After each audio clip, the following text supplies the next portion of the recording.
अस्सलामु अलैकुम वरहमतुल्लाहि वबरकातुहू। नाज़रीन, इस्तकबाल है आपका हमारे यूट्यूब चैनल हमद टीवी देवबंद पर। नाज़रीन किराम, बड़ी अफसोसनाक खबर शिहाब भाई के मुतालिक मिल रही है। बतला दें आपको कि शिहाब भाई जो कि चंद दिन पहले पैदल सफ़र हज पर निकले थे, उनका सफ़र हज रुक गया है।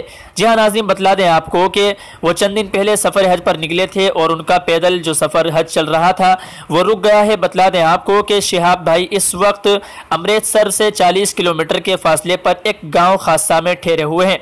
बतलाते चले आपको कि सफ़र हज रुकने की वजह जो अभी तक इत्तिलात के मुताबिक मालूम हुई है, बताया जा रहा है कि जो उनके वीज़ा और जो कागजात हैं वो अभी तक क्लियर नहीं हो पा रहे हैं।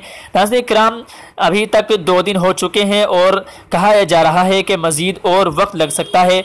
इस वजह से शिहाब भाई अभी तक वहीं पर ठहरे हुए हैं।